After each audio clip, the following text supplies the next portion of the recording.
എല്ലാവർക്കും നമസ്കാരം. ജോസൂട്ടിയാണേ. അപ്പോൾ നമ്മൾ ഇന്ന് ചെയ്യാൻ പോകുന്ന പണിയെന്ന് പറഞ്ഞാൽ നമ്മുടെ വാഴയ്ക്ക് വളവിട്ടിട്ട് ചവിട്ടി മണ്ണ് വെട്ടിക്കൂട്ടുക. അപ്പം എന്നെ സംഭവം എന്ന് ചോദിച്ചാൽ നമ്മുടെ വാഴയെല്ലാം ഓൾമോസ്റ്റ് ഇത് ഈ ഒരു പരുവത്തിൽ നിൽക്കുക. അതായത് ചുവട് തെളിഞ്ഞ് ചുവട്ടിൽ മണ്ണില്ലാത്തൊരവസ്ഥയാണ്. അപ്പോൾ നമ്മൾ വാഴ വെച്ചേക്കുന്ന 5 അടിക്ക് 2 വാഴ വീതം ആയതുകൊണ്ട് വാഴ ഭയങ്കര അടുത്താണ്. അപ്പം കുറച്ച് വാഴ പൊങ്ങിപ്പോയിട്ടുണ്ട്. അപ്പോൾ ആ ഒരു പ്രശ്നം നമ്മൾ ഒഴിവാക്കാനായിട്ട് നമ്മളിപ്പോൾ എന്തേ ഇതുണ്ടോ മണ്ണ് നമ്മൾ ഇതുപോലെ ചുമന്ന് ചവിട്ടിയിടുക കേട്ടോ.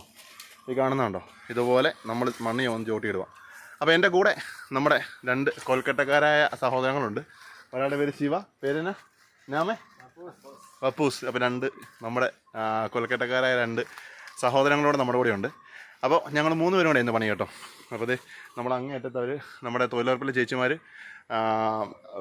തോട് ക്ലീൻ ചെയ്തിട്ട് മണ്ണിട്ടിട്ടുണ്ട്. അപ്പോൾ ഈ മണ്ണിന് ഭയങ്കര പുളിരസമാണ്. അപ്പോൾ നമ്മളിത് വളവിട്ടിട്ട് ഞാൻ മണ്ടക്കൂടെ ഇടുന്നത് ഇതിന് മുകളിൽ കുമ്മായി അടിക്കും.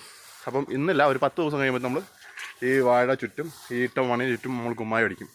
അപ്പോൾ അതാണ് ഇടുന്നത് പരിപാടി. നമ്മുടെ മഞ്ചേരിക്കുള്ളം വാഴയുടെ 4 മാസത്തെ വളർച്ചയായത്. ഏകദേശം ഇത് ചൂടല്ല, ഇത് നോക്കിയേ, മുകളിൽ മൊത്തം തെങ്ങ് നിൽക്കുക, തെങ്ങ് ഇങ്ങനെ മൂടി നിൽക്കാത്ത ഞാൻ വാഴ വെച്ചേക്കുന്നത്. അപ്പോൾ നിങ്ങളവർക്ക് മഞ്ചേരിക്കുള്ളം വാഴ ഇത് പൊങ്ങിപ്പോകുന്നത് സൂര്യപ്രകാശം കിട്ടിയില്ലെങ്കിൽ ഏതൊരു സാധനവും വളർന്ന് മണ്ടക്കൂടങ്ങ് വായിച്ചു പോകും.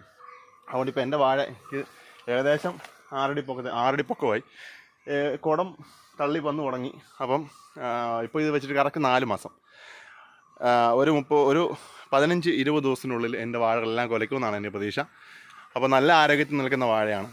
ദൈവം അനുഗ്രഹിച്ചിട്ട് ഇതുവരെ വലിയ തകരാറുകളൊന്നും വന്നിട്ടില്ല. വല്ല ഓലയൊക്കെ മറിഞ്ഞ് വീണ് വല്ല വാഴയൊന്നും ഒടിഞ്ഞു പോയത് മാത്രമേ ഉള്ളൂ.